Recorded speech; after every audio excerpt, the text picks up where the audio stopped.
the nightmare that we've been waiting to be over is now over. The Cardinals have signed their QB1. Yeah, it didn't seem like anybody was sweating the contract negotiations with Jacoby Brissett. The longtime backup has secured the bag, and he's launching the Cardinals into the post-Kyler Murray era.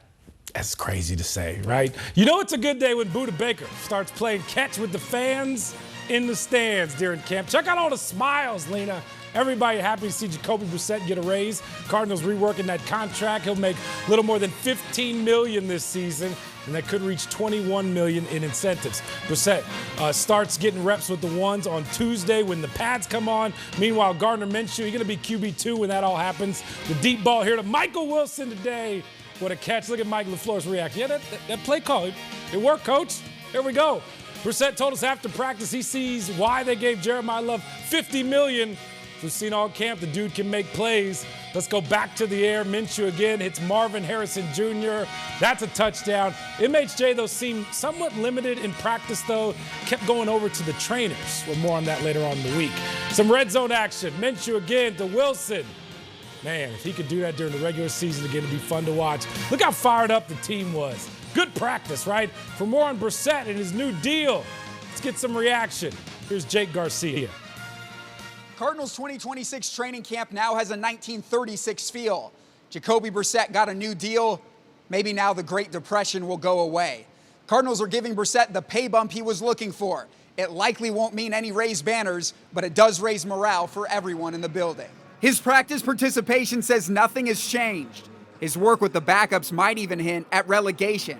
But Jacoby Brissett wasn't dealing with a demotion, instead a restructured deal, a promotion of sorts, where the Cardinals invested in the middle class of quarterbacks. It's your livelihood, it's business, it's part of this game. Brissett said the negotiation took a toll, dark days and sleepless nights. But now that it's done, Pretty sure I'll probably sleep more than 3 hours tonight. The pillow will feel soft, but the playbook already feels hard. I think we just ran all day one plays out there for me today. So I got a long way to go. Brissett says he'll make up for lost time. After this night of sleep that I do get, I'll go back to 3 hours of sleep for work purposes now. His coach says the stress is unnecessary. With everything that was just signed, starting in 2 days, he'll end up, he'll go with the ones. Even though Brissett believes he'll have to compete for the starting job, Mike LaFleur says the case is pretty much closed. And the plan is to get this offense as good as we can be and peaking at the right time for him to be the starter on September 13, yes. A lesson in self-worth.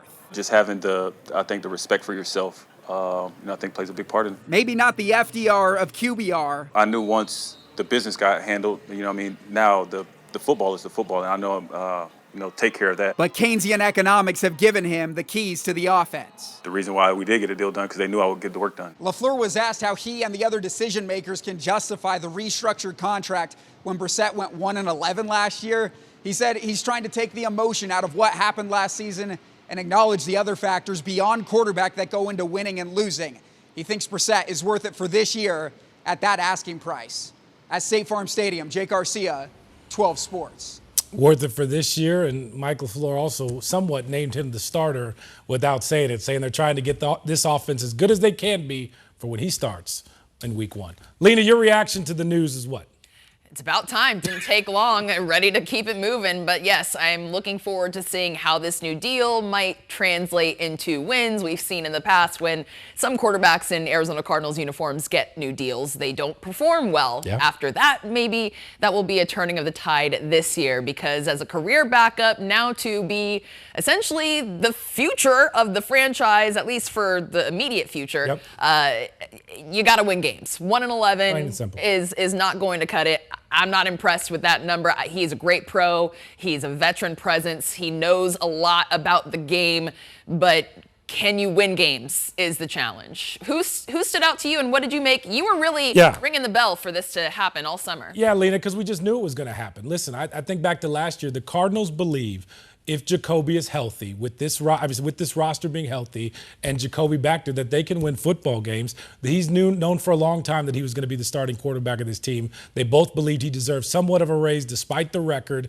and that this would all get worked out sooner or later. I thought it was going to get done before camp started. It obviously went into camp just a little bit, but they had an extra week of camp to go. I agree with you. Now that this is done, You got to win football games, plain and simple. We all saw the numbers last year. We all saw what people could do with Jacoby. Now you have to win games. The encouraging part is that Marvin was better with Jacoby. Trey McBride set records with Jacoby. Michael Wilson set records with Jacoby. I think this offensive line is going to be better this year. They're going to have a plethora of running backs as they do right now to take some of that pressure off, and they're going to run the football with Jeremiah Love and everybody else. This offense has too many weapons to fail. Now go out and win some football games and see what happens. You seem very confident for someone who only watched this group win one game with Jacoby Brissett last Lena, year. And to that point, that shows you how much they believe in Jacoby. One win, yet everything else that comes with him as the starter, giving him more money, shows you they believe they can win with him. Now we have to see if they can win. Now, yes, let's see if that belief comes to fruition. Yeah. Now, who stood out to you in Cardinals camp so far, Cam? You've been out there pretty much every day. Yeah. One of those guys that we just kind of showed you, Lena, Michael Wilson. Like, he had such a great year last year. Now, some of that was after Marvin Harrison Jr. went down too as well. But listen, if he can compete to be that number one guy or semi-number one guy next to Marv, this offense is just going to go. He's already made a bunch of big plays so far in camp. Look at him even running the rock a little bit on the reverse and around the play design. They clearly want to get the ball in his hands and see if he can recreate that magic that he had towards the back half of last year. Listen, he was throwing out some names like what this offense and the position that he's playing. He's not playing that X number one receiver. He's playing the Z, but he was saying like, hey, listen, with the Rams, Puka and Cooper Kupp, like, listen, all the targets that they playing that same position, all the success they had, I'm playing that same position. I can do the same thing.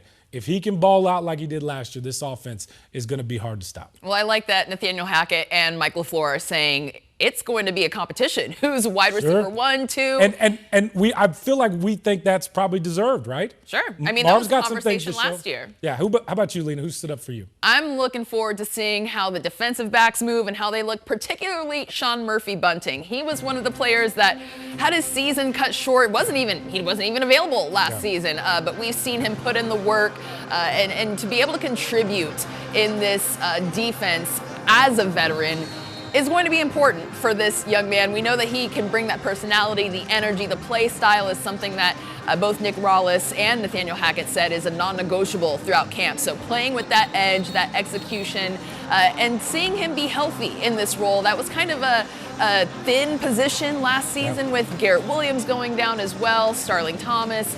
So to see 23 back out there and just to see the depth at that position with Will Johnson as well getting added into the mix. I'm looking forward to seeing how they can make some plays, takeaways, all that good stuff. And speaking of Michael Wilson even, Trey McBride also said he's going to have some fun running the rock, being versatile, a lot of tools in that toolbox for that offense to play with. Yeah, SMB playing down there in the slot. You know, Garrett Williams is still on the PUP list, obviously. So if he can get going down there and be a tough guy for them, you know, whether it's corner, safety, doesn't matter. If he can be out there on the field, I think it makes that defense better. All right, everyone has big hopes and dreams for Jeremiah Love this year, right?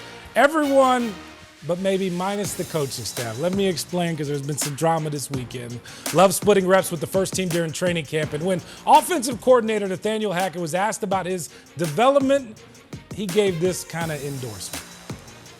I mean, he's definitely a rookie, and as we've talked about, and he'll keep growing every single day. I'm very excited for him. All those guys, not just him. Yeah, so the internet think that's like a dig at Love in his progress. You know, listen, you draft a running back 3rd overall, have him split carries just to teach him the rookie a lesson. We'll see. Lena, what is Hackett saying there? Well, I actually asked him, like, what is it that rookies are not understanding before he talked about Jeremiah Love being a rookie? I mean, they're getting a lot thrown at them. They're finding out where they're living, the directions, finding out the names of their teammates, finding their way around the facility, the stadium. So it's a lot that they're just trying to adjust to. Yeah. And the college game, as we heard from all of the coordinators, is completely different from the NFL style that they're playing. From special teams, completely different rules. The way that they, as we saw from Will Johnson last year, a little learning curve from what you're allowed to do in college to the pros. And Jeremiah Love, I mean, he performed at an elite college institution. So I don't think the transition will be difficult. It's just getting the legs underneath him. And yes, rookie bumps and bruises will happen, but you've got some time to work that out before September. And it's the longest year of their life, ending college, going right into pro training. Like Bruce Arians used to say, rookie doesn't feel comfortable until like week 13. And I get it with as much information he's being thrown. Here's the deal. He's not taking a dig at him whatsoever. He's just saying he's a rookie. He's got to figure some things out. He's got to learn some things. But as we've seen all throughout camp, the dude can go.